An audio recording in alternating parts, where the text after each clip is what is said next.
Annual LSA Zoom-a-Thon. I'm Mary Rose Clark, a College Connections Coordinator with LSA.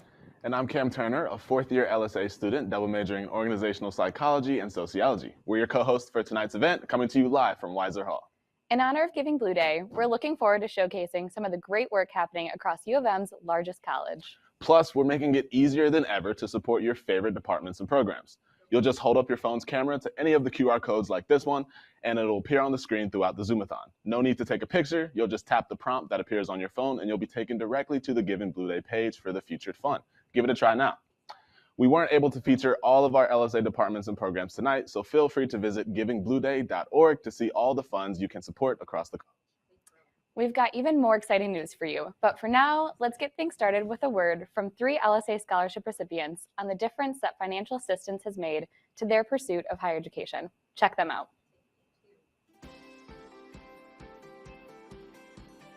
Being a first-generation American student and with my parents coming from Ghana, I'm glad that they instilled a great work ethic within me and helping me understand that an education is very important.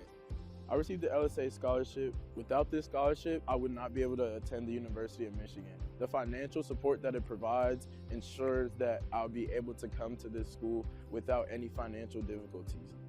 Receiving this LSA scholarship meant the world to me and my family. When we first moved here 3 years ago, I didn't have enough funds to attend this university, so I started to go to community college. But thanks to this scholarship, I was able to transfer to University of Michigan and chase my dreams. I'm a recipient of 2 scholarships, an LSA scholarship as well as a Hub internship scholarship. The LSA scholarship helps cover my tuition and also provides mentorship program that is super helpful for first-year students, as well as amazing staff that helps us navigate any other experiences that we might not know how to navigate on our own. The Hub internship scholarship allowed me to pursue an internship that provided meaningful experience for my future career.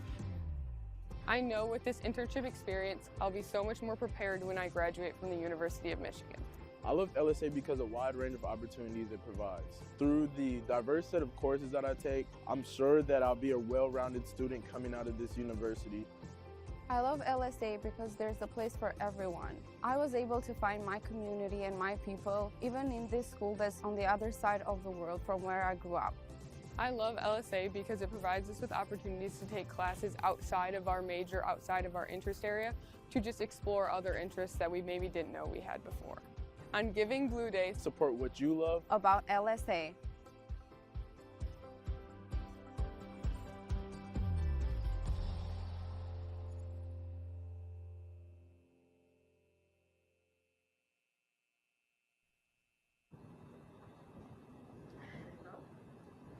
Welcome back. All Giving Blueday long, there have been chances to help give to your favorite departments and programs a boost in their funding. We'd like to highlight a few more for you now. Here are just a few of the social media challenges you can participate in on the platform of your choice to help your favorite department or program. For the Sharing is Caring challenge, use the hashtag #IGaveBlue and mention the fund you've supported for a chance to win an extra $500 for the fund of your choice. Also, show us your school spirit and post a rendition of Hail to the Victors with the hashtag #GivingBlueday for a chance to win $1,000 to the cause of your choice. Winners will be announced after Giving Blueday.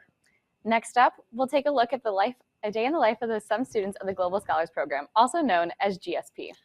GSP is a living learning community that prides itself on helping students to become global citizens, champions of meaningful change, and innovative leaders. That's right. Students learn all about global issues from a number of perspectives and frequently collaborate with their peers to help hone their intercultural communication skills. Let's learn more about them now.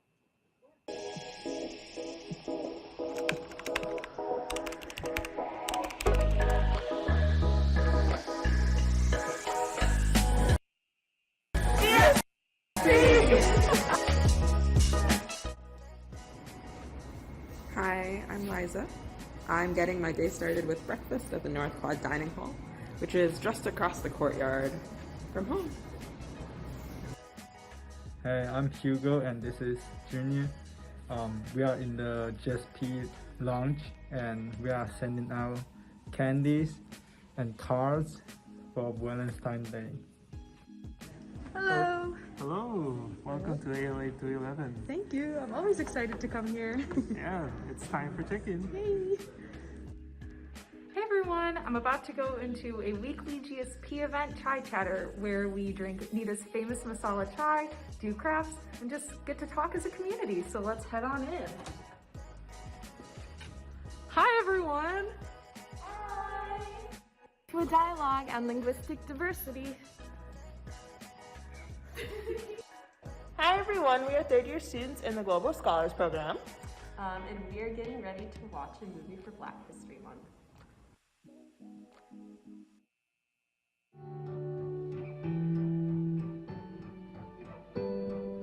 To me, the Global Scholars Program means a place to grow in our appreciation for the unique experiences and perspectives of those around us, including ourselves. It's a sense of community that we create and how we can have open and honest discussions about current global events. Learning from diverse perspectives. Engaging in critical global issues in terms of my passion has really made me understand how I can make a global impact. That I get to learn from so many different people from around the world and gain a lot of new perspectives on different issues that I didn't have before. GSP is a place where I can learn to be a better person. It's a place where I can be myself. To us, GSP means trust, community, and friendship. To me, GSP means becoming part of a community. GSP means community. GSP means home.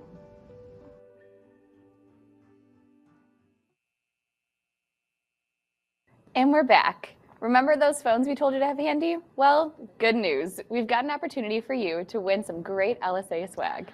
That's right, Mayor Rose. All you have to do to qualify is visit our Instagram page, that's at UMishLSA, and comment on our newest Giving Blueday post with alternating maize and blue heart emojis, just like on the screen. That's right, maize, blue, maize, blue. Our winner will be announced at the end of the program, so stay tuned.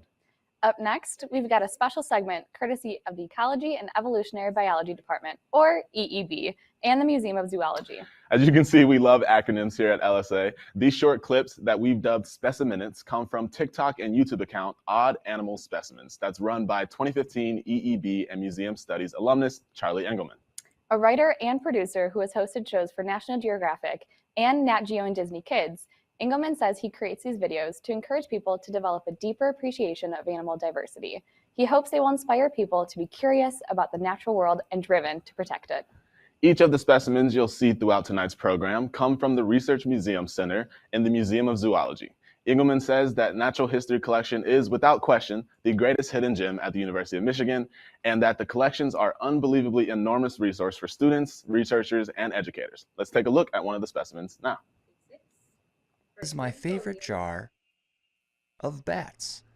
Here's one up close. Check out that little nose. Why is it shaped so weird? Most bats echolocate by clicking with their mouths. But these bats echolocate by clicking with their noses. This weird nose shape focuses their clicks in a specific direction, which helps them fly around at night. I also have some favorite jars of bats. Not so sure. Favorite jars of pickles, right? Oh, for sure. Now, are you an old pickle type of gal or new pickle type of gal? I'm kind of a classic dill person. Okay. We'll have to discuss that later, but we can look forward to more great content from Charlie Engelman when he returns to the University of Michigan later this year to shoot more awesome videos at the Research Museum Center. Next up, we'll hear from LSA's Anthropology Department. Anthropology continues with our theme of global citizenship. It's as fascinating as it is wide-reaching, with fields like anthropological archaeology, biological anthropology, sociocultural anthropology, and linguistic anthropology. I'm impressed. Bet you can't say that 5 times fast, though. I bet you I could, but we've got another video to watch. Here's a glimpse at the important work anthropology is doing all around the world. All right, go. All right. Anthropological archaeology, biological anthropology, sociocultural anthropology, and linguistic anthropology.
Hey, Mary Rose, you've got some development experience, right? I do. So before working with LSA, I was actually a DSIP intern, which stands for U of M's Development Summer Internship Program. Okay, cool, because I've been wondering what exactly happens to all the gifts that are being made today? Yeah, great question, Cam. So I would tell you, but I think I know someone who could explain it even better. Why don't we turn it over to our special weather correspondent, Janelle Alpert, to give us a breakdown.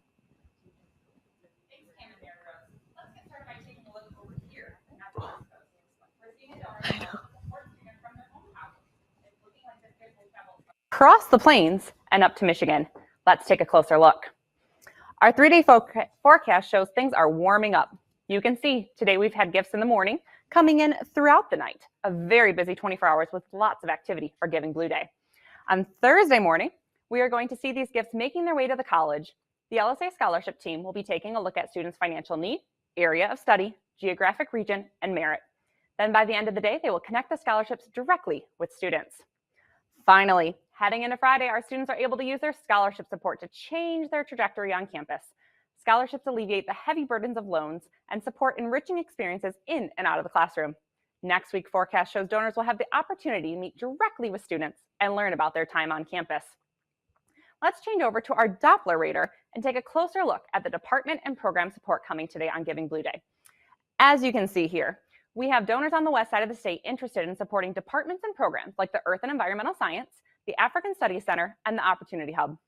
To the north here, we have some activity brewing from the one-to-one matches for these units. Matching gifts are generously provided by lead donors and will take your support further.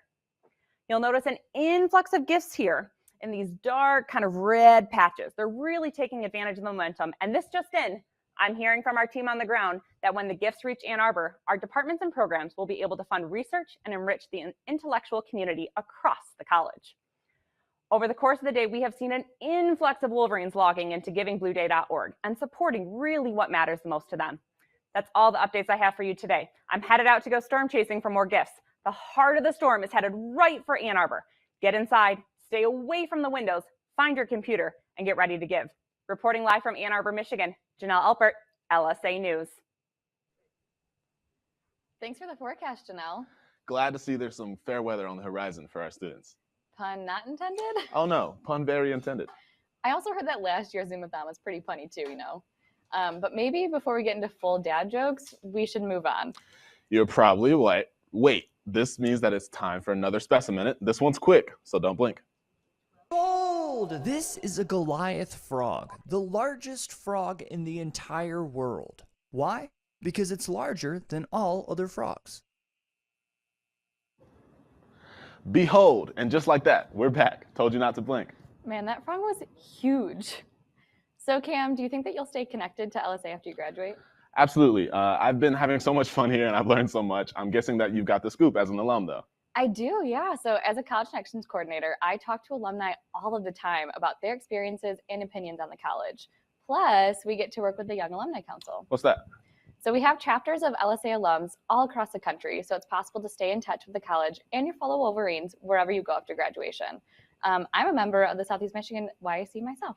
That's great. So what does a YAC membership look like exactly? Good question, yeah. So networking events, mentoring, you name it. We've also got a weekly newsletter penned by one of last year's Zoom-a-Thon host, Kai Mason, too. But I think our Southeast Michigan chapter can explain it even better. So let's hear from one of our members, Paige Apsey, about what the YAC has been up to now. Hi, Cam and Mary Rose. Thank you so much for having me join today to chat about the YAC. So I've been a member of the Southeast Michigan Council since graduating from LSA in May of 2021. And as Mary Rose had mentioned prior, the YAC hosts networking events, conversations with current LSA students, fundraising events for Giving Blue Day, and many more opportunities for social gathering with young alums in the Metro Detroit area. So typically members meet on a bi-monthly basis, and we try to host events on a monthly basis. And this has been a really great way to stay connected to Michigan and LSA postgrad and to get to know young alums in my area. We actually just had an event at the Session Room in Ann Arbor last Friday where we got to get to know one another and also spread the word about Giving Blue Day. So if you're interested in joining, please feel free to scan the QR code below to fill out an interest form or visit lsa.umich.edu/YAC. Thank you guys, and go Blue!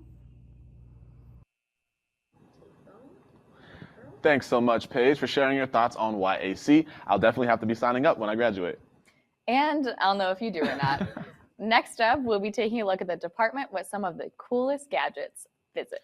Michigan physics undergraduate students often seek out a summer research experience to gain hands-on skills and explore the field more deeply. Students work as members of an active research team with leading Michigan faculty for up to 12 weeks over the summer. Past students found the experience invaluable as they prepared for graduate school or careers. Several have even been hired as research team members based on their work and experiences in the program. Your donation will create an inclusive education by helping even more undergraduates attain experiences that they need to find successful opportunities in the future. Let's take a look now at how Michigan Physics is leading the way in physics education and research.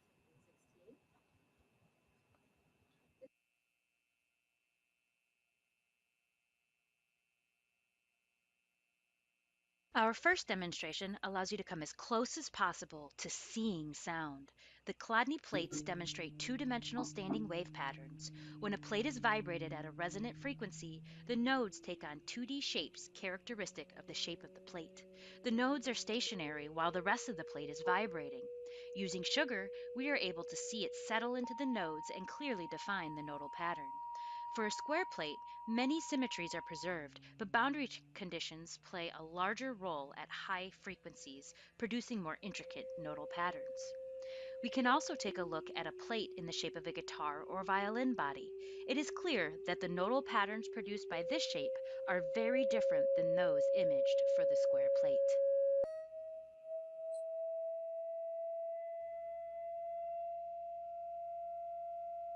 Next, we have our laser tank, which is used to demonstrate optical phenomena.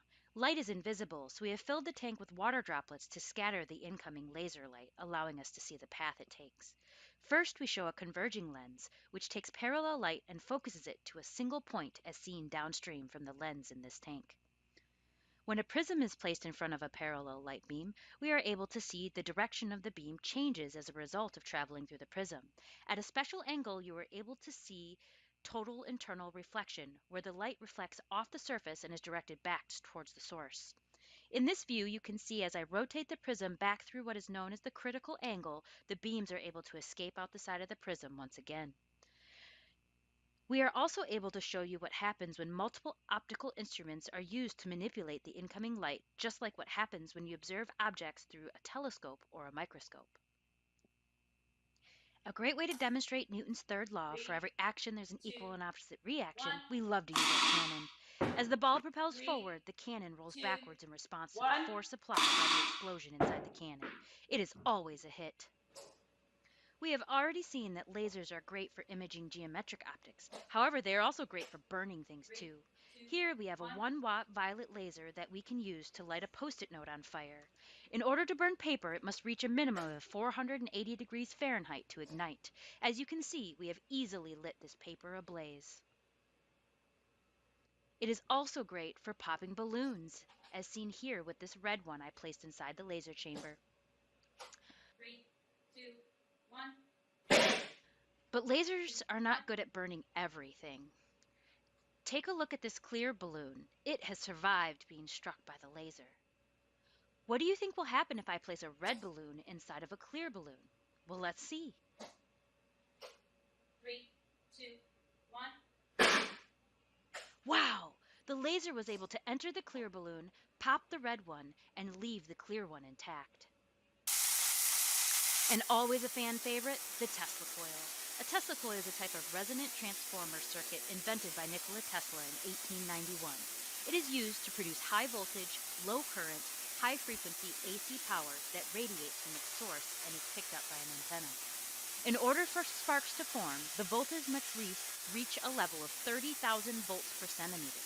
You can see here that I am drawing a spark that is between 6 and 10 inches in length, producing a voltage of over 500,000 volts.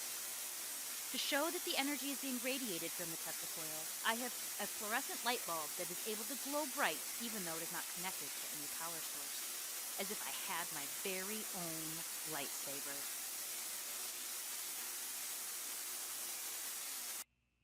Thank you for your support of the Undergraduate Student Support Fund. We appreciate you taking the time to learn more about our program.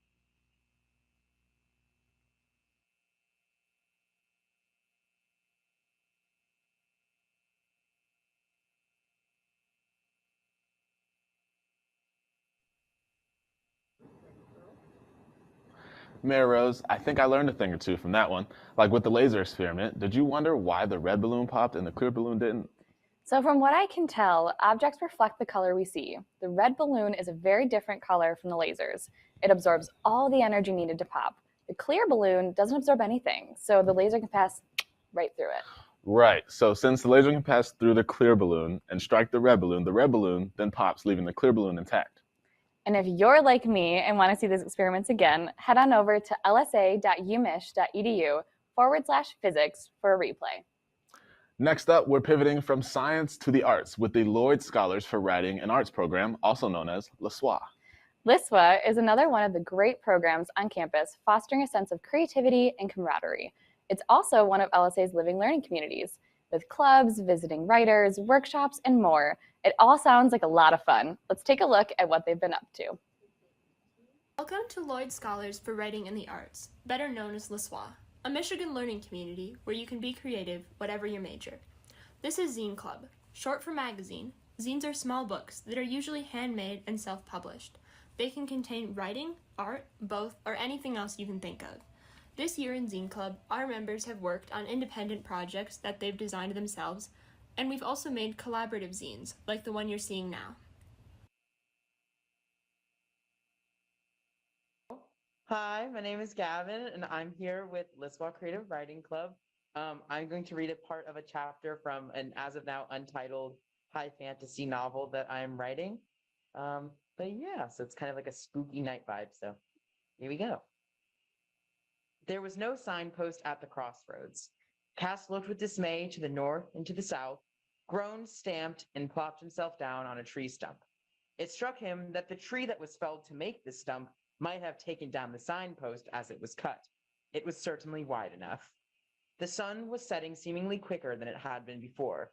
Its race for the horizon sped by Cass's fear of what he would do once darkness fell. For all his stature, might, and girth, he was rather prone to a start, and he began to shiver. It's cold out, Cass thought. That's a bad omen if I ever felt one. Cass felt compelled to utter a curse under his breath, but his rambling, superstitious mind thought against it.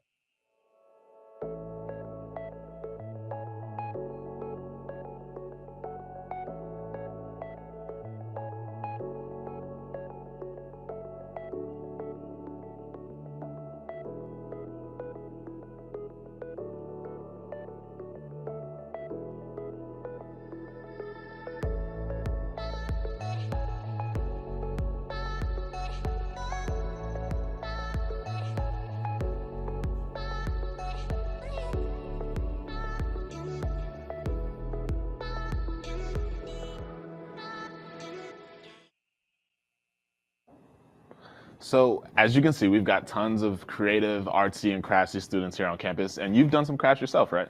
I dabble here and there. I've done some scrapbooking, a little bit of cross stitch, trying to get into knitting, but we'll see how it goes. I'll hit you up for a scarf. Yeah, oh, absolutely. So up next, we'll hear from a historically underrepresented voice here on campus.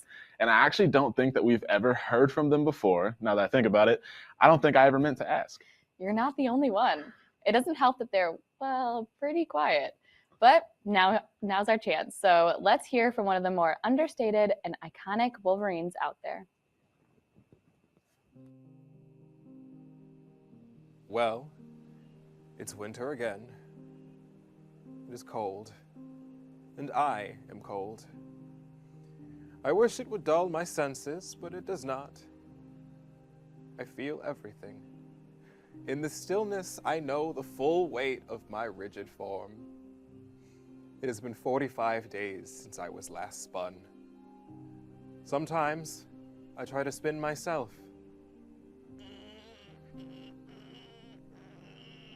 It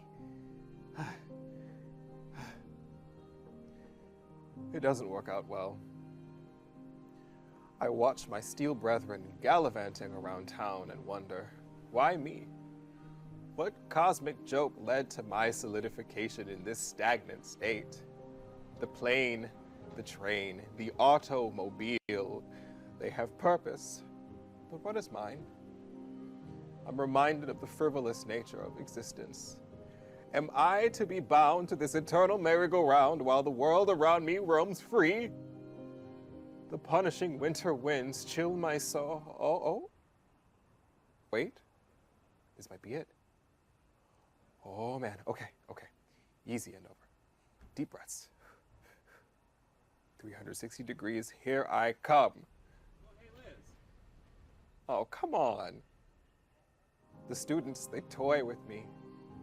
Oh, how I long for the dizzying passion of the summer spins, the excitement of campus tours.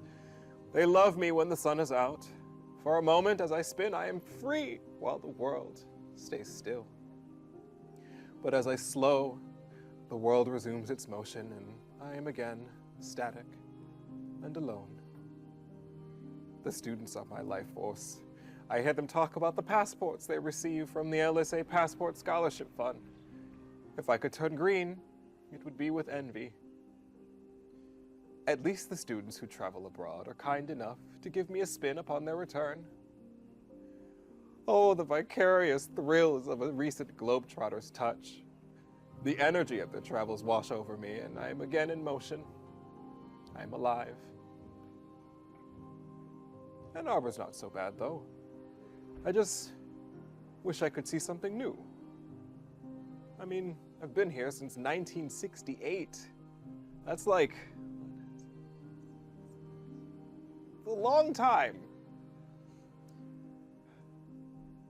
I am a cube, and yet time is a flat circle. The slow drip of melting icicles remind me of the warmth to come. This is enough to get me through the day. I look forward to their stories. I ask you, remember me when you return.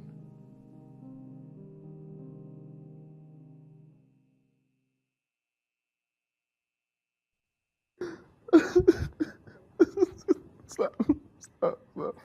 You alright, Cam? I'm good. I'm just thinking about how I need to give my man Andover a hug next time I see him, you know? It's just, he doesn't get enough love. I know. Well, why don't I take this next one while you dry your eyes? Does that sound good? Is that cool? Yeah, please. All right, yeah, of course. So up next, we'll hear from LSA's Sociology Department. They've got a number of initiatives that can use your support, including Sociology Opportunities for Undergraduate Leadership, or SOL. Let's roll the clip.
My name is Mackenzie Van Buren, and I am a junior majoring in sociology. First off, I want to thank you for taking the time to watch my video, and also thank you so much for your support. I was inspired to major in sociology after taking an Introduction to Sociology course. I'd never heard of sociology beforehand, but the class left such a mark on me that I knew this was the major for me. Majoring in sociology has led to many life-changing conversations and allowed me to build into my education a passion for social justice. SOL has strengthened who I am as a student, a budding professional, and has also helped me feel more confident about handling the unique stressors I face as a first-generation college student. SOL is important to me because I finally feel like I am on my way to building the organizational, leadership, and professional skills I always thought were so difficult to obtain, simply because before SOL I never had the guidance nor the opportunity to do so. My favorite SOL memory has to be our weekly check-ins. I look forward to hearing what's going on in my peers' lives, and these check-ins have helped to build a community in which I really care about. If it weren't for SOL, I'm not sure that I would have ever sought out a research position. Because of SOL, I work closely with professors and engage in research, which SOL graciously pays me hourly for. I don't know that I would have had the time to engage in unpaid research, but thanks to Soul's funding, I am able to have this fantastic opportunity. Donors should support Soul because a program dedicated to supporting first-generation college students is extremely important. The University of Michigan can feel incredibly difficult and daunting to navigate as a first-generation college student, but Soul has made many of aspects of this university feel not only more manageable, but also helped me to feel like I can truly succeed at this university and beyond. Thank you.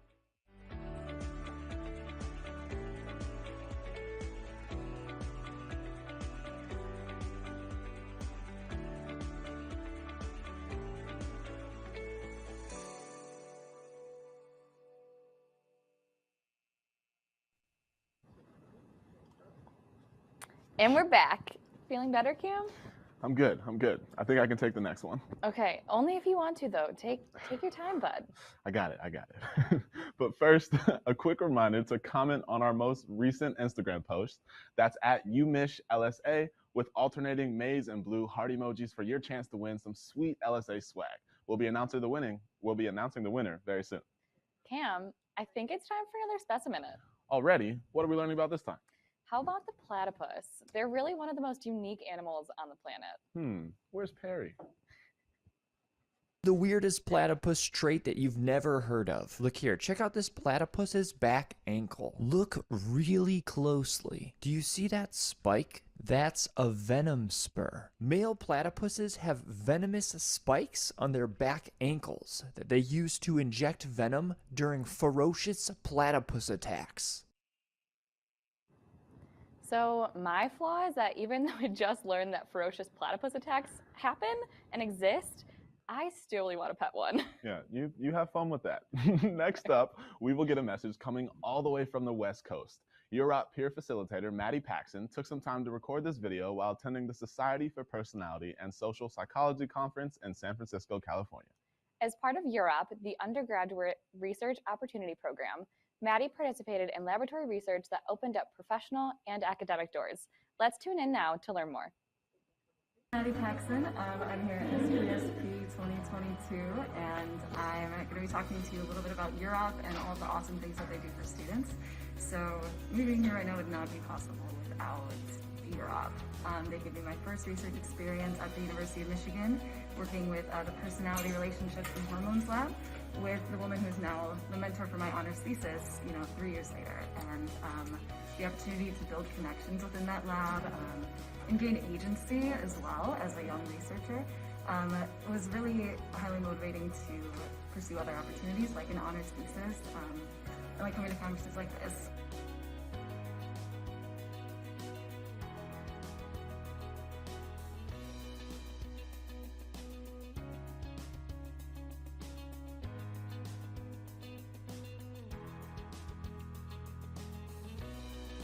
I'm so grateful to still be able to serve UROP now as a peer facilitator, where I get mentorship very closely from the senior staff, as well as opportunities to still be involved in the funding that they offer. So UROP has very generous travel grants for students. Coming to San Francisco is not cheap, and without UROP's help, I'm not sure if this would have been possible because of the grants that they have for undergraduates who want to have enriching scholarly experiences like this. So I hope that you choose to support UROP on this Giving Blue Day. Go Blue! Yeah.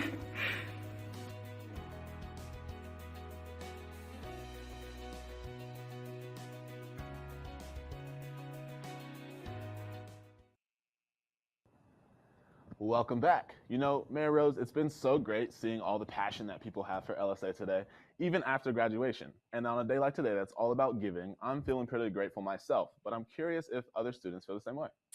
Good question, Cam. I'd hope so, but who can say for sure? You know what? I've got an idea. Oh yeah, what's that? Well, I figure the best way to find out is to go ask them myself. I'll be right back.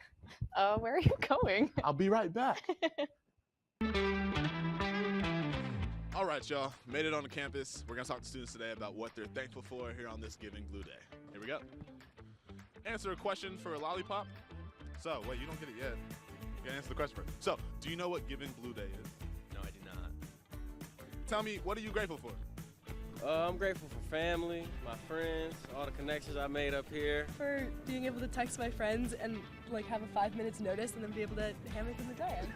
I guess going to this university and all the opportunities that I have. Hello, sir. Can I interview you? Please. Maybe next time. Is there anyone you'd like to shout out who had a prominent role in getting you here? I'd say my dad, first and foremost. He's always been supporting me in athletics, academics, everything. My best friend, Kiwan from back home. I say thank you for keeping me humble and just always staying on top of me. That's love. Shout out Kiwan. Oh, would you look at that? What's up, man? I just thank everybody here, people that just have positive energy to it. Yeah. I try and pay it forward by just making every interaction I have with somebody as just pleasant as possible. Dude, and that's what we need. We need more love around these days. Hello. Can I trade you a lollipop for a slice of pizza? What's been your favorite part about UMich so far? I'd say like the football games. Everyone's like super nice and open and stuff. I really like the student organization. Probably Michigan beating Ohio State. Pizza. Pizza. Pizza. If you guys had a professor here so far on campus that you really love, would you like to give him a shout out? Oh yeah, Ed Cho, Econ 45. David Miller, he really humbled me. Professor Derek Peterson enlightened me to a lot of new perspectives. What organization would you donate to? Acorns of America? I'm grateful for the people in Michigan. Coming from a high school that wasn't super diverse, it's nice to branch out and meet a lot of people. What's up, Cube? How you doing today, man? Need a spin? Got you. You put on some weight. Be free, my friend. Be free.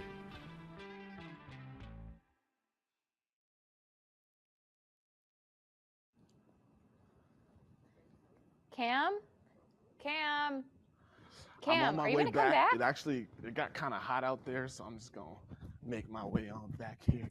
I'm here, guys. Sorry. I know I took a minute. Well, glad you're back. I didn't have to do this by myself, I guess. I broke a sweat. Yeah, I mean, it seems hot out there. How was it wearing that vest and hat in like 65-degree weather? Well, you know, that's Michigan weather, isn't it? Yeah, it is true. I'm sure that Endover's getting lots of spins, though. I'm sure. You know, it's definitely better than the winter. You know, the squirrels didn't want to talk to me too much. Yeah. Endover did put on a little weight, though. So. That's true. Probably all the free pizza that it seems like they're giving out. Makes sense. For lollipops, apparently. Yeah, and lollipops, too. Although, did they able like trade you? Did you get free slice of pizza for a lollipop or no? No, that Joe's is coveted. They didn't give it to me. I still need to try it. I haven't tried it yet. Yeah, we'll get them next time. Yeah, definitely. Maybe after this, we can go and get a slice. Okay, let's do it. Perfect. Well, I'll give you a minute to settle in. Plus, it looks like it's time for another Specimen Minute. Check out this short clip about an animal that needs no introduction, the stingray. This is a stingray. I've always wondered how a stingray stings. Well, if you look at the bottom, you'll see a long tail. I thought this was a stinger, but I was wrong. Because look here, if I move the tail to the side, see that small barb? This is the stinger. Here's what it looks like removed from the stingray. Look closely at the edge. It's sharp and serrated and can easily cut into flesh. And here's the important part. See those two grooves in the middle of the stinger? Those grooves hold special cells that secrete venom into the flesh of the stingray's victims. And that's how a stingray stings. So today we've talked about jars of bats, jars of pickles, and now jars of stingrays. Yeah, I guess so. Okay. Well, next we'll be learning more about organizational studies, not a jar. No, but org studies is built on a foundation of 3 disciplines: sociology, economics, and psychology. Each discipline contributes a unique lens through which to see organizations, their forms, and their processes. These 3 perspectives together give students a broad scope for understanding an organizational world. Now, let's hear from some org studies alumni on the impact that the program made on them.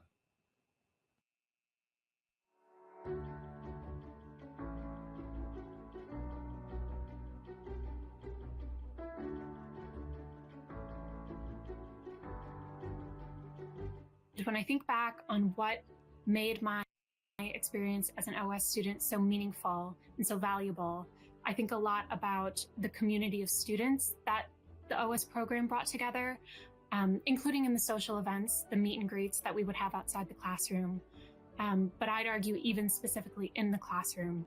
The professors are outstanding. They really try to get to know their students on a personal level, and they teach us concepts that can't be found in other classes on campus.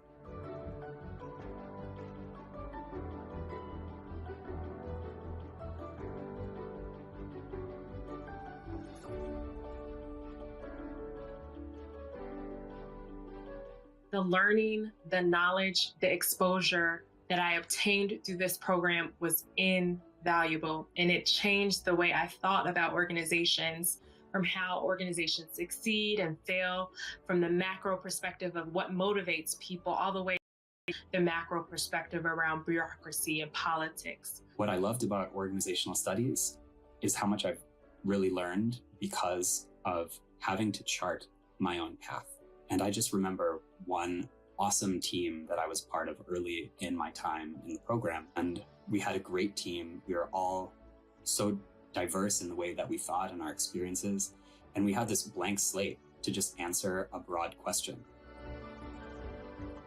And I think that that enthusiasm for trying to find the intersections between ideas and between teams, that was straight out of an interdisciplinary education and an interdisciplinary classroom that the organizational studies program provided. And for that, I'm very grateful.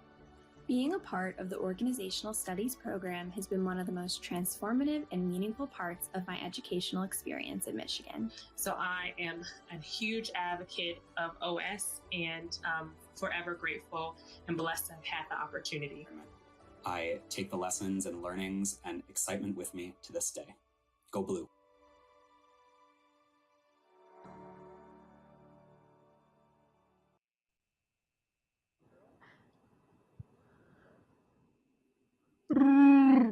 That means welcome back in Chewbacca. Our next clip is a bit different from our previous segments. It comes to us from these-scientist.com and features Stephen A. Smith, Associate Professor in the Department of Ecology and Evolutionary Biology, otherwise known as EEB. The faculty here at LSA are a multifaceted group. Not only are they at the forefront of research and teaching in their fields, but many of them, like Dr. Smith, has talents that extend outside the classroom. Let's take a look.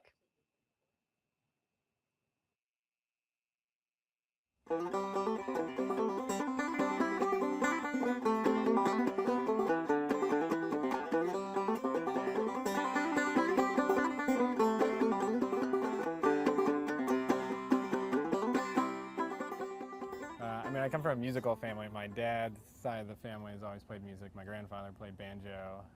My dad plays guitar and banjo and mandolin, and so I was sort of around that when I was growing up. And so, yeah, they're from the Appalachia, and my dad's from the area around Galax, where they have the Fiddler Convention and stuff like that.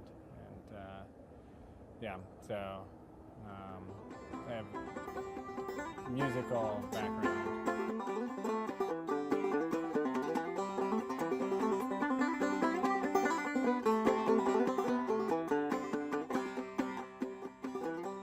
Yeah, so in high school and college, I played mostly, I guess, what people would consider punk rock or hardcore. And I played in bands either playing guitar or drums, and sort of these hardcore punk rock type bands. Lots of screaming and stuff like that, yelling. And yeah, that was just sort of the culture that I was into in college and high school. And I still listen to it and stuff like that, but I don't play much anymore.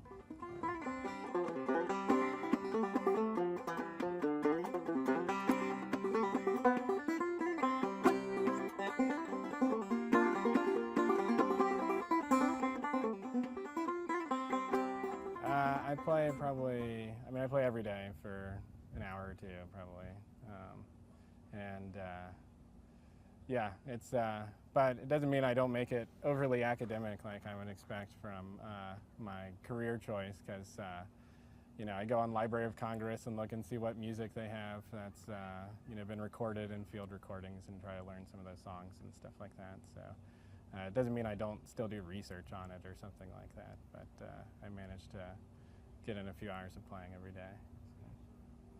Well, so when I was writing up my dissertation, actually. I needed something to distract myself from just doing science all day, every day.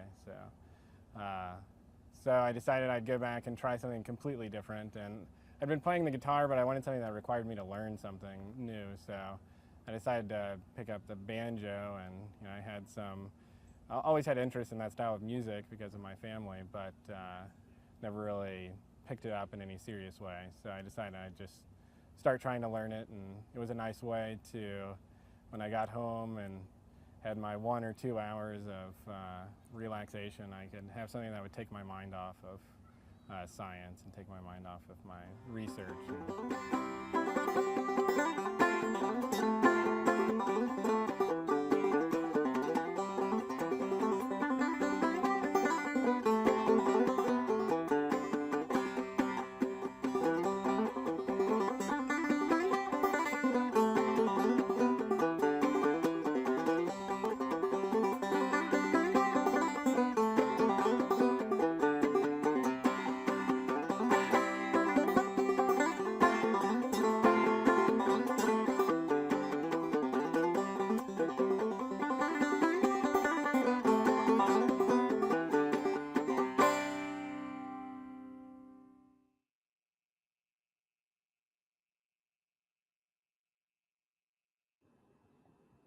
I know we just had a specimen minute, but all this EEB talk has me interested in learning a bit more. What do you think?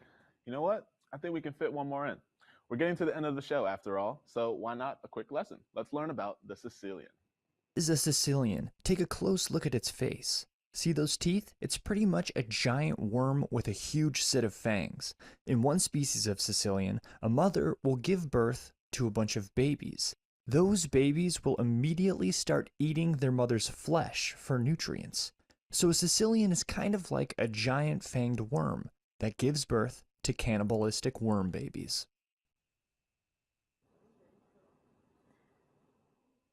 Wow, these specimens are really doing their job. I'm learning a ton, even if it is a bit unsettling. I can agree, but the animal kingdom is something that's so fascinating and still really interesting.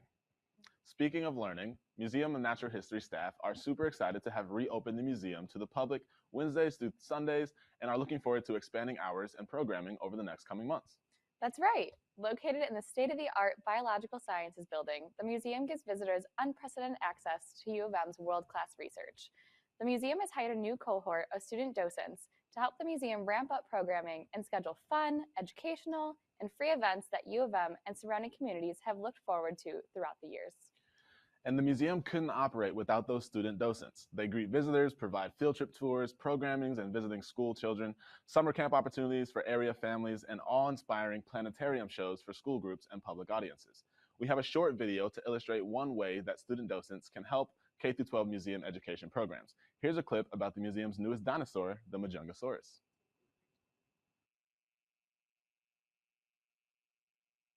Hi everybody, it's me again, and I'm here to talk about my friend Majungasaurus.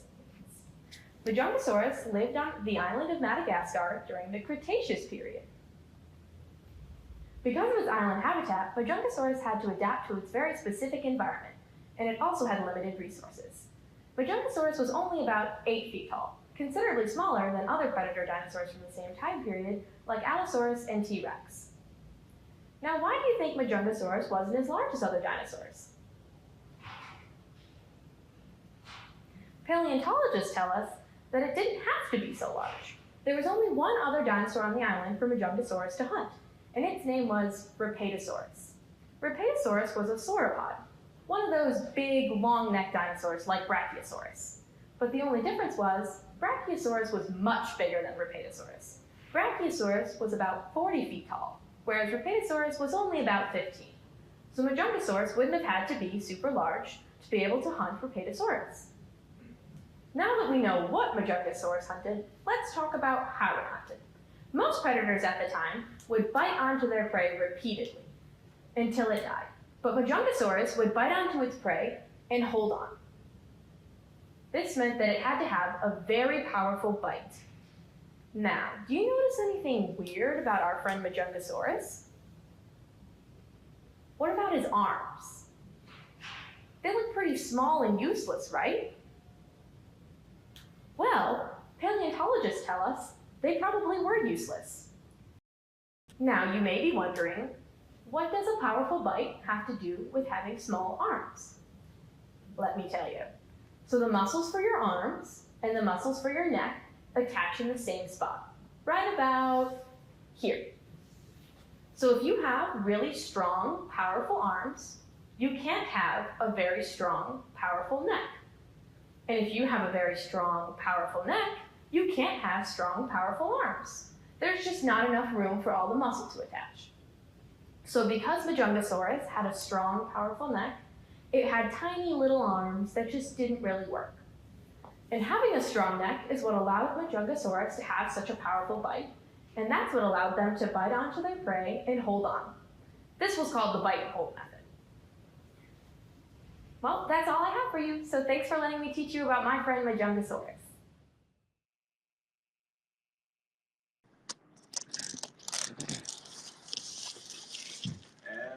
And we're back. The museum raises or earns about half of its annual operating budget. Donors and members help the museum continue their tradition of being a free museum, which means open at no cost to individuals and families, providing transformative learning experiences and opportunities for everyone. We're almost to the end of our program for tonight, which means it's time to announce the winner of the Zoom-a-Thon social media contest. Our lucky winner is Jakey Bones. Congratulations, Jake. Our team will be in touch via Instagram, so keep an eye out for a message from us.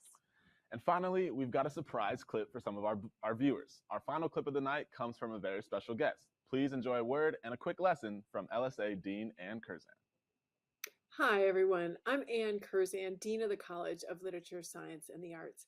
And I'm delighted to be able to join you here today at the Zoom-a-Thon. Thank you for participating in Giving Blueday here at the University of Michigan. Now, I am both the Dean of LSA and I'm a professor of English, Linguistics, and Education. I study the history of the English language, which means I study how the language has changed over time. I also study the change of attitudes about language. In other words, I study language peeves from past to present. And here on Giving Blueday, I thought I would share one of my favorite peeves from the past. And this is a peeve about the verb donate. I know you're thinking, what could possibly be wrong with that verb? It seems completely standard to me. Well, Richard Grant White, who was a well-known musical and literary critic in the 19th century, had some serious concerns. He wrote a book called Words and Their Uses, and here is the quote from 1876 about the verb donate. So here's Richard Grant White. Donate. I need hardly say that this word is utterly abominable. One that any lover of simple, honest English cannot hear with patience and without offense. It has been formed by some presuming and ignorant person from donation. I know, very strong language, utterly abominable about the verb donate. Now, Richard Grant White was correct that the verb donate was back-formed from the noun donation.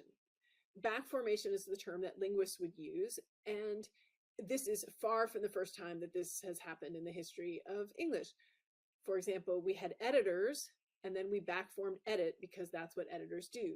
Lazy people, what do? Well, they laze around.